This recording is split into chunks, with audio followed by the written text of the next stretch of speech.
কেমন অত্যাচারী গরু এই গাছে বাঁধা লাগতো, বাসটাত বাঁধা ভুলে গেছে পিলারটা। হ্যাঁ, পিলার টিলার সব ভাঙি দেখি শেষ। আসসালামু আলাইকুম সুপ্রিয় দর্শক, গ্রামীণ টকের নতুন একটি পর্বে আপনাদের স্বাগত। আমরা আপনাদেরকে দেখিয়ে দেওয়ার চেষ্টা করতেছি গত ফেব্রুয়ারি মাসের 5 তারিখে এই গরুটা আমার ক্রয় করা নীলফামারী হাট থেকে। মোটামুটি বাড়ি আনা অবধি 80-81 হাজার টাকা পড়েছিল। তো আমি এই গরুটা কিন্তু বিক্রি করেছি, হ্যাঁ বিক্রি করেছি গত কালকে 1,27,000 টাকা। আমি পেয়েছি 1,25,000, যারা বিক্রি করে দিয়েছে তারা নিয়েছে 2,000। তো মোটামুটি গরুটার আমরা ওজন ধারণা করতেছিলাম 5.5 মণ, কিন্তু ওরা না, ওরা একটু কম ধারণা করতেছিল। আমরা শুরুতে আপনার যেভাবে গরুটা কিনেছিলাম, যে পর্যায়ে গরুটা ছিল সে পর্যায়ে একটু তথ্য আপনাদেরকে দিয়ে দেওয়ার চেষ্টা করব।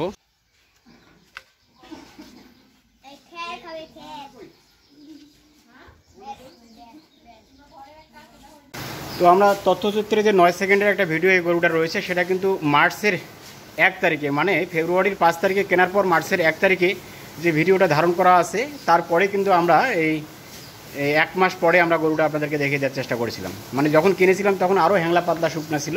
তো 1 মাস খাওয়ার পরে মার্চের 1 তারিখে আমরা ভিডিওটা করেছিলাম আর কি। 1 মাস হবে না, হয়তো কিছু কম সময়। কারণ হলো যে তথ্য ছাড়া আপনারা বুঝতে পারবেন না। এই গরু এই খারাপ হতো, এত অস্থির করিস না। তথ্য ছাড়া আপনারা বুঝতে পারবেন না যে আসলে গরুটা কীরকম ছিল এবং কীরকম হলো। মূলত মিক্সিং ফিড আজকেও আমরা তৈরি করবো। এই যে দেখুন, আমাদের নুরুজ্জামান সাহেব চলে এসেছেন অলরেডি মিক্সিং ফিড তৈরি করার জন্য। আর আজকে হচ্ছে 9 মে 2024। মানে আমরা যেহেতু গতকালকে বিক্রি করেছি, আজকে কিন্তু হাটে নিয়ে যাওয়ার কথা, কিন্তু ওরা হাটে নিয়ে যায়নি।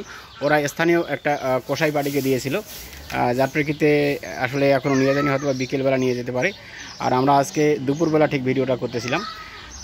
আমরা কেন আজকে আপনাদের সামনে এই ভিডিওটা নিয়ে উপস্থাপন করতেছি, আপনারা অলরেডি জানেন যে আমরা গরুটা কত দামে বিক্রি করব, কত দামে বিক্রি করবো না। অলরেডি আমরা এর পূর্বের একটা ভিডিওতে বলেছিলাম যে মোটামুটি 1,30,000 টাকা কিংবা 35,000 টাকা টার্গেট। কিন্তু ওজন যদি আপনারা গোস্তর ওজন হিসাবে বিক্রি করতে চান, ঠিক টার্গেট সেরকমই হবে। কিন্তু আমরা তো আর কষাই কিংবা গোস্ত বিক্রেতা নই যে আমরা টোটালি গোস্তর ওজন হিসাবে আইডেন্টিফাই করে কিংবা মেপে জনগণের কাছে বিক্রি করব। সেক্ষেত্রে দামটা হয়তো ঠিক সেরকমই পাওয়া যায়। এই আস্তে আস্তে, এই গরুটা খুব ভেজা করে। এই জামান সাহেব, এই পিলারটা মানে ভাঙবে রে, দাঁড়া দাঁড়া দাঁড়া দাঁড়া। ওর শক্তির জোরে মোটামুটি একেবারে লোহার পিলার সহ ভেঙে দিয়ে দিল। পিলারটা আসলে 4টা রড ছিল, দেখুন ওইদিকে 2টা রড, এইদিকে 2টা রড, একদম ধাক্কা পিটা করে ভেঙে চুরে শেষ করলো। করার কিছু নেই, তার কারণ গরু ও তো আর মানুষ না, ও তো কিছু বুঝবে না। হয়তো এখন এটা অন্য কোনো কাজে ব্যবহৃত হবে। তো আমরা যে উদ্দেশ্যে আপনাদের সামনে ভিডিওটা উপস্থাপন করতেছি, মোটামুটি গরুটাতে খরচ আমাদের 30,000 টাকা। আপনারা কেন 30,000 টাকা? আমরা প্রতি মাস যদি আমরা হিসাব করি খড় এবং ফিট সর্বসাকুল্যে, তাহলে 30,000 টাকা খরচ। আর আমরা গরুটাতে আমাদের লাভ টিকলো 3 মাসে 15,000 টাকা। তার কারণ গরুটা কেনা ছিল ধরেন 80,000 টাকা। আর যদি আপনারা 30,000 টাকা খরচ ধরেন, 80 আর 30 110, 1,10,000। আর মোটামুটি বিক্রি করলাম 1,25,000 টাকা আমরা হাতে পাচ্ছি। আমরা হাতে টোটালি টাকাটা এখনও যদিও পাইনি, কিন্তু হাতে টাকাটার সময় হয়তো আজকে পেতে পারি। কিন্তু টোটাল আমরা বিক্রি করলাম 1,25,000, তাহলে আমাদের 3 মাসে 15,000 টাকা মাশাআল্লাহ লাভ হয়েছে। তো আমরা আপনাদের সামনে আজকে আরেকটি নতুন তথ্য উপস্থাপন করতে চলছি, যেটি হলো আমি আপনাদেরকে ব্যক্তিগতভাবে একটি কথা বলতে চাচ্ছি। সেটা হলো যে আমি আজ অবধি লাল এবং সাদার কম্বিনেশনে যে ফ্রিজিয়ান কিংবা ক্রস গাভী গরুগুলো ক্রয় করেছিলাম, মূলত সেগুলোতে সবগুলোতে লাভ হয়েছে। এই গরু এই দড়ি খুলি বেরিয়ে, এভাবে দৌড়াদৌড়ি করিস না বাবু। দড়ি খুললে তোকে আবার ছুটলে পাওয়া যাবে না, এবার ঝামেলা করবি। দেখি কি অবস্থা দড়িটার, খোলার সম্ভাবনা নাই। আস্তে আস্তে, এত অস্থির হইস না। আমরা জাস্ট দর্শকদেরকে দেখিয়ে দেওয়ার জন্য এই ভিডিওটা উপস্থাপন করতেছি। তো সাদা এবং লালের কম্বিনেশনে যে গরুগুলো, সেগুলো কিন্তু অলমোস্ট আমাকে কখনো লস দেয়নি, 2-4 হাজার টাকা হলেও লাভ দিয়েছে। আমি এর আগে একটা 65,000 টাকা গরু কিনেছিলাম, মাত্র 65,000 টাকা। সেটা গরু মানে দুধও দহন করেছিলাম মোটামুটি 10-12 হাজার টাকার কিংবা তারও বেশি। তারপর গরুটা আমি বিক্রি করেছি, এই জামান সাহেব এইটা খুব ডিস্টার্ব দিয়েছে রে। গরুটা আমি বিক্রি করেছিলাম 1,26,000 টাকা। সেই আমলে মানে আজকে থেকে 1 থেকে 1.5 বছর 2 বছর আগে গরুটা আমার মোটামুটি একটা ভালো লাভ দিয়েছিল। এই আস্তে এই। তো সেই সুবাদে তখন থেকে আমার এই গরুগুলো একটু পছন্দ বেশি, লাল এবং সাদার কম্বিনেশনে যে গরুগুলো। এগুলো কিন্তু গ্রোথ রেট, সার হোক আর গাভী হোক, গ্রোথ রেট কিংবা ফেটেন রেট অনেকটাই বেশি অন্য গাভীর চেয়ে।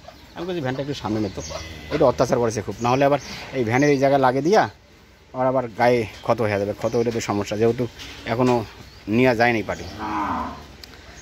আর খামারে কিন্তু মোটামুটি গরু এখন কম। আমি এই গরুটা বিক্রি করে, যদিও আমার কিছু ভুট্টা কেনার কথা ছিল, আমরা ভুট্টা আবাদ করেছি, কিন্তু আমি সেই ভুট্টাগুলা মানে প্রসেসিং করতে পারবো না, আমি একা লোক, আসলে আমার পক্ষ থেকে এই কাজগুলো করা সম্ভবপর নয়। এর জন্য আমি প্রসেসিংয়ের জন্য ভুট্টাগুলো বিক্রি করে, কিংবা বিক্রি করার পর যে টাকা অবশিষ্ট থাকবে এবং আরেকটি ফার্মের গরু বিক্রি করে আমি চিন্তা ভাবনা করতেছি যে ভুট্টা ক্রয় করার। কিন্তু ভুট্টা যারা ক্রয় করতে চলছেন এখন, খামারি যারা রয়েছেন তাদের উদ্দেশ্যে বলছি যে এখন কিন্তু ভুট্টা পরিপূর্ণ পুষ্টি কিংবা মানে পরিপূর্ণ মোটা হয়নি, তার দানার যে একটা সাইজ এলোমেলো সাইজ রয়েছে, এখনও পরিপূর্ণ সাইজ চলে আসেনি। তো এই সাইজ অবধি আপনাদের একটু অপেক্ষা করতে হবে। পূর্ণাঙ্গ সাইজ আসার পর যখন ফুল সিজন চলে আসবে তখন আপনারা ভুট্টা সংগ্রহ এবং সংরক্ষণ করবেন। তার কারণ ভুট্টার দাম এবার আমরা যেটা আজকে ভুট্টার গুঁড়া যেটা কিনলাম সেটা হচ্ছে 29 টাকা কেজি গুঁড়া অবধি, মানে যখন আপনার মিলে একদমই মিক্সিং করে মানে ফিড বানার উপযোগী করে দেবে, ভেঙে দেবে, সেই ভুট্টাটা আমরা পাচ্ছি আজকে 29 টাকা কেজিতে আমি কিনলাম। মানে এটা হয়তো 26 টাকা 50 পয়সা কিংবা 26 টাকা এইরকম রেট। আর প্রতি কেজি ভাঙা নেয় 2 টাকা করে।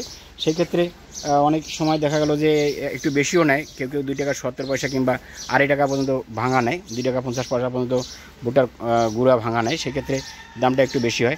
আর মিক্সিং ফিটের মধ্যে আমরা আরও অনেক রেশিও দিই। আমরা এখানে রাইস ব্রান্ড তো আমরা এখন দিই না, আমরা এখন সরাসরি ধান ভেঙে 50 কেজি ধান এখানে ভাঙা আছে, এই যে দেখুন, এই যে ধান ভাঙাটা আমরা এখানে দিয়ে দেবো, সঙ্গে লবণ এবং সহযোগী আরও বিভিন্ন ধরনের মিশ্র উপাদান, যেখানে ভিটামিন, মিনারেল, অ্যামাইনো অ্যাসিড, তারপরে হচ্ছে ভিটামিক্স, ডিবি, ফ্যাট, হ্যাঁ, রুমেনি, বয়লার প্রিমিক্স, তারপরে হচ্ছে আপনার খাবার সোডা, জাইম, এনজাইম, হ্যাঁ, বিভিন্ন ধরনের উপাদান দিয়ে, ক্যালসিয়াম, ফসফরাস, তারপর হচ্ছে ম্যাগনেসিয়াম, সকলের সব ধরনের ভিটামিনের উপাদান দিয়ে আমরা এই মিক্সিংটা তৈরি করে থাকি। এবং আরেকটি রেশিও আপনাদের সামনে বলে থাকি যে ফ্যাটটা কিন্তু দ্রুত গরুর গ্রোথ রেটটা বৃদ্ধি করে। সেক্ষেত্রে আমরা ফ্যাট কিন্তু 450 কেজি ফ্যাট তৈরি আজকে করবো গবাদি পশুর ফিট। সেক্ষেত্রে 450 কেজি ফিট তৈরিতে আমাদের মোটামুটি খরচ পড়বে প্রায় 19,000 টাকা। এই লাফাইস না, এই কঠিন লাফায়, এত লাফাইলে তো সমস্যা। তো খায় কিন্তু অনেক বেশি। এই গরুটার খাদ্য যদি আমরা 3 কেজি 3.5 কেজি করে দিয়েছিলাম, সকালেও 3 থেকে 3.5 কেজি দিয়েছিলাম রাত্রে, তা মোটামুটি 6 থেকে 7 কেজি করে গরুটা খেয়েছিল এভারেজ 2 মাস। আর তার আগে আমরা 2 কেজি করে কিংবা 2.5 কেজি করে খাবার দিয়েছিলাম। তো টোটালি আমরা সর্বনিম্ন মানে সর্বোচ্চ খরচ ধরেছি 30,000 টাকা, হয়তো কিছু কমও হতে পারে। তো আমরা লাভ ধরলাম, গত 3 মাসে লাভ হইল আমাদের গরুটাতে 15,000 টাকা।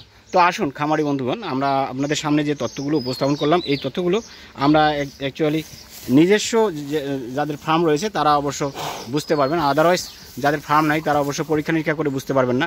হয়তো অনেকে আরও আমার চেয়েও কম খরচে গরু লালন পালন করে মোটা তাজা করতে পারেন, সেক্ষেত্রে তাদের কিন্তু ঘাস থাকা বাঞ্ছনীয়। আমি কিন্তু সামান্যতম ঘাসও দেই না, তার কারণ আপনারা দেখছেন এই যে আমার খড়ের পুঁজ প্রায় শেষের দিকে, নতুন করে আবার হয়তোবা আমার খড় কেনা লাগতে পারে, তার কারণ আমার খামারে অনেকগুলো গরু রয়েছে যেগুলো মোটা তাজা করতে গেলে খড়ের কোনো বিকল্প নয়। তার কারণ এই যে ভুট্টা দেখছেন, ভুট্টা কিন্তু ভাঙাচুর অলরেডি শুরু হয়েছে, এগুলো আমাদের ভুট্টা নয়, ওই মঞ্জুলদের ভুট্টা, যে আমার ছেলেটা আমার ফার্মে কাজ করে, ও তারা ভুট্টা বিক্রি করতেছে এখন 29 টাকা কেজি। দেখুন, 19 টাকা কেজি। এই যে ভুট্টাটা এখন মানে কাঁচা রয়েছে আর কি, কাঁচা, কেবল ক্ষেত থেকে উঠে আনার পরে 2-1 দিনের মধ্যে যেটা বিক্রি হচ্ছে সেটাই 29 টাকা কেজি বিক্রি করতেছে। আর সুপ্রিয় দর্শক, আজকের ভিডিওটি আর দীর্ঘায়িত নয়, আমরা টোটাল জিস্ট ইনফরমেশনগুলো আপনাদের সামনে উপস্থাপন করার চেষ্টা করলাম। তো হয়তোবা গরুটা আজকে বিকেলে অথবা কালকে সকালবেলা আমার ফার্ম থেকে ওরা নিয়ে যেতে পারে। তো আজকে আপনাদেরকে আপডেট তথ্যটা দিয়ে দেওয়ার জন্য আজকে দুপুরবেলা আজকে ভিডিওটা ধারণ করা। তো আপনারা সকলে ভালো থাকবেন, সুস্থ থাকবেন, আমার জন্য দোয়া রাখবেন। আর আপনারা জানেন যে আমি বাংলার সবার সাবেক অ্যাডমিন, সেক্ষেত্রে আমার গরু বাছুর সম্পর্কে বিস্তারিত তথ্যগুলো, ধ্যান ধারণাগুলো ভালো রয়েছে। আর আমি যেহেতু হিউম্যান ডাক্তার, মানুষের ডাক্তারি করি, সেক্ষেত্রে গবাদি পশুর রোগ নিরোগ সম্পর্কেও আমার একটু ধারণা রয়েছে। তো আপনাদের সকলের সুস্বাস্থ্য, মঙ্গল এবং সুদীর্ঘ জীবন কামনা করে আজকে আপনাদের কাছ থেকে বিদায় নিচ্ছি আমি, আব্দুর রাজ্জাক। আসসালামু আলাইকুম, আল্লাহ হাফিজ।